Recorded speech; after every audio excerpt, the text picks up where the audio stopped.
Hello दोस्तों, स्वागत है आप सभी का हमारे यूट्यूब चैनल के एग्रीकल्चर क्लासेस पर। आज हम लेकर आए हैं बीएससी एग्रीकल्चर सेकंड सेमेस्टर का principle of organic farming paper का सलूशन। तो आप लोग अपना पेपर फटाफट मिला लीजिए। आज का हमारी क्वेश्चन बुक लो सीरीज है ए। तो चलिए शुरू करते हैं।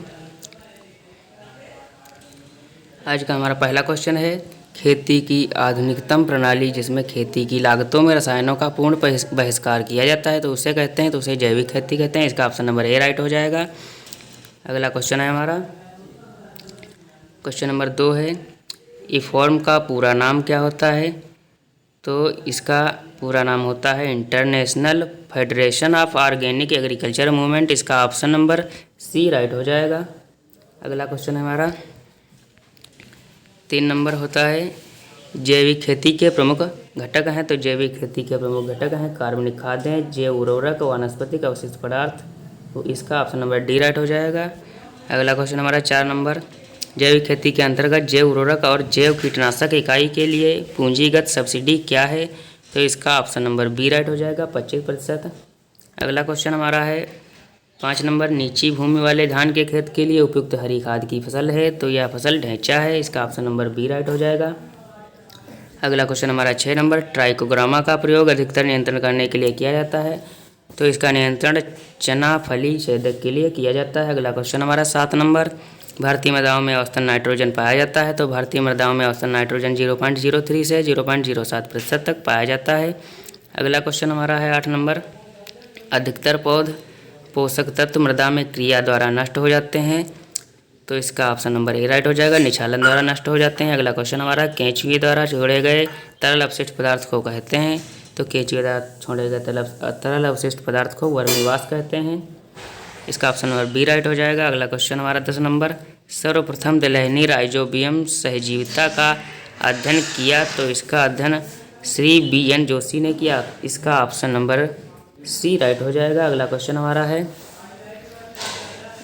हमारा 11 नंबर, 1 एकड़ भूमि के ऊपर हवा का जो आयतन होता है उसमें कितने टन नाइट्रोजन होती है? तो उसमें 60,000 टन नाइट्रोजन होती है। इसका ऑप्शन नंबर बी राइट हो जाएगा। क्वेश्चन नंबर 12 है, इनमें से एक अवायुजीवी जीवाणु है।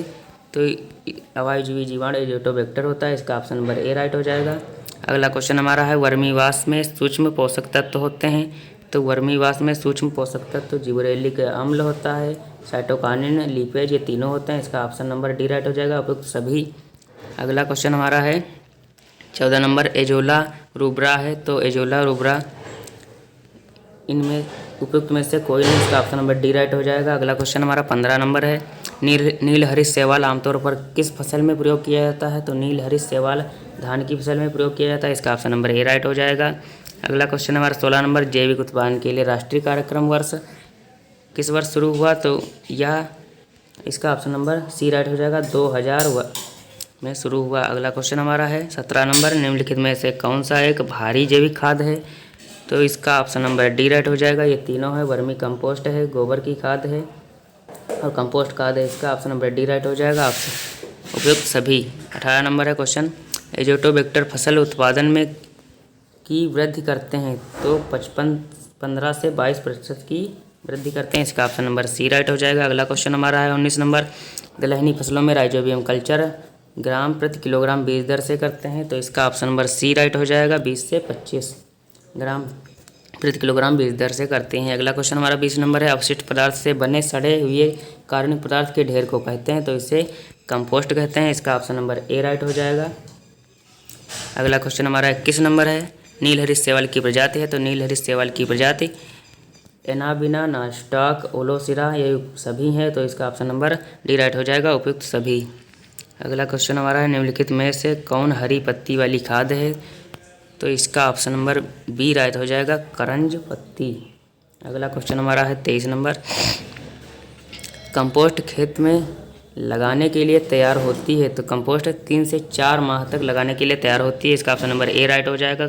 अगला क्वेश्चन हमारा 24 नंबर है, कार्बनिक खेती के जनक हैं। तो कार्बनिक खेती के जनक अल्बर्ट हावर्ड हैं। इसका ऑप्शन नंबर सी राइट हो जाएगा।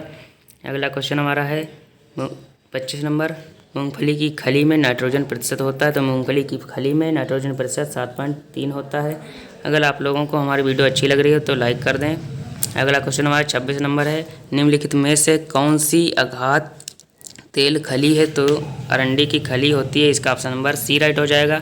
27 नंबर है, फसल अवशेषों को जलाने से तत्वों का ह्रास होता है, तो उपयुक्त में से कोई नहीं, इसका ऑप्शन नंबर डी राइट हो जाएगा। अगला क्वेश्चन हमारा 28 नंबर, उत्तर प्रदेश राज्य जैविक प्रमाणीकरण संख्या स्थित है, तो यह गाजियाबाद में स्थित है, इसका ऑप्शन नंबर सी राइट हो जाएगा।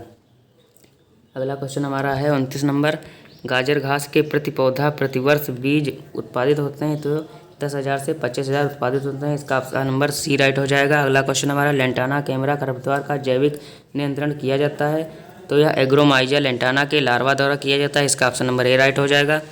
अगला क्वेश्चन हमारा है, भिंडी किसकी कीट आकर्षक फसल है? तो भिंडी कपास की कीट आकर्षक फसल है, इसका ऑप्शन नंबर ए राइट हो जाएगा। अगला क्वेश्चन हमारा है, IFOAM की स्थापना किस वर्ष हुई? तो इसकी स्थापना 1972 में हुई, इसका ऑप्शन नंबर बी राइट हो जाएगा। अगला क्वेश्चन हमारा है, आप जैविक खेती में अकार्बनिक उर्वरकों का उपयोग कैसे करेंगे? तो इसका ऑप्शन नंबर बी राइट हो जाएगा, एक अनुपूरक घटक के रूप में। अगला क्वेश्चन हमारा, एक माइक्रोबियल कीटनाशक है, तो यह है बैसिलस थ्यूरिजिनसिस और ट्राइकोडर्मा, ये दोनों है, तो इसका ऑप्शन नंबर सी राइट हो जाएगा, ए बी दोनों।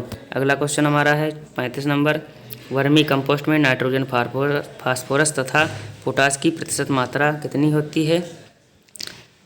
तो इसका ऑप्शन नंबर डी राइट हो जाएगा, 1% नाइट्रोजन और 2.5% फास्फोरस तथा 3.5% पोटास होती है। अगला क्वेश्चन हमारा है,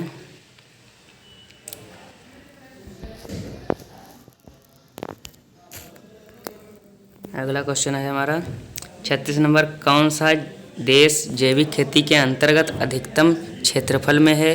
तो इसका ऑप्शन नंबर सी राइट हो जाएगा, ऑस्ट्रेलिया। अगला क्वेश्चन हमारा 37 नंबर, भारत का कौन सा राज्य पूर्ण रूप से जैविक राज्य है? तो इसका ऑप्शन नंबर बी राइट हो जाएगा, असम। अगला क्वेश्चन हमारा है 38 नंबर, इसमें से कौन सा रसायनों का प्रयोग करके बनाया जाता है? तो कीटनाशक रसायनों का प्रयोग करके बनाया जाता है, इसका ऑप्शन नंबर ए राइट हो जाएगा।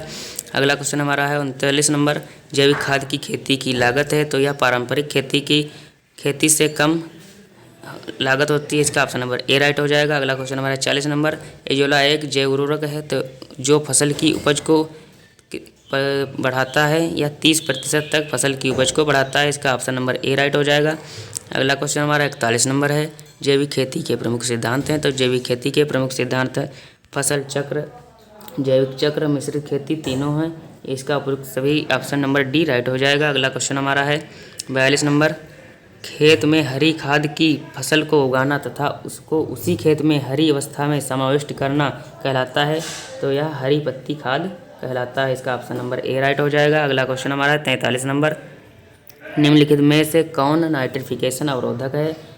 तो यह सरसों की खली नाइट्रिफिकेशन अवरोधक है, इसका ऑप्शन नंबर डी राइट हो जाएगा।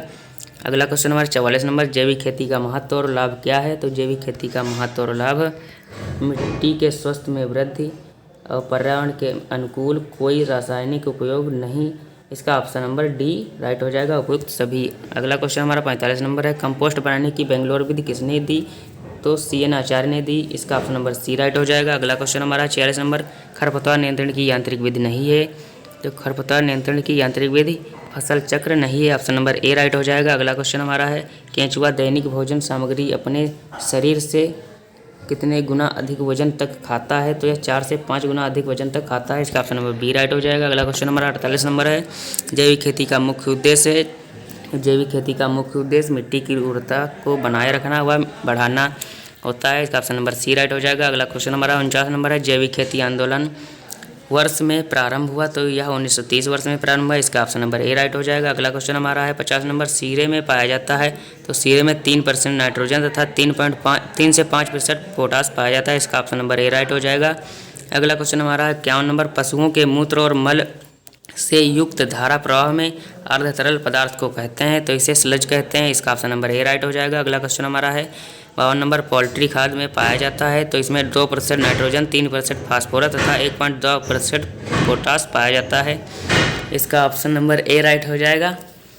अगला क्वेश्चन है हमारा 53 नंबर, इनमें से एक हल्की कार्बनिक खाद नहीं है, तो इनमें से एक हल्की कार्बनिक खाद मुर्गी बीट खाद नहीं है, इसका ऑप्शन नंबर सी राइट हो जाएगा। अगला क्वेश्चन है हमारा 54 नंबर, साइनोबैक्टीरिया कहलाते हैं। तो साइनोबैक्टीरिया नीलहरित शैवाल कहलाते हैं। इसका ऑप्शन नंबर ए राइट हो जाएगा। अगला क्वेश्चन हमारा है माइकोराइजा का प्रयोग किस फसल में किया जाता है। तो माइकोराइजा का प्रयोग गन्ना में किया जाता है। इसका ऑप्शन नंबर डी राइट हो जाएगा।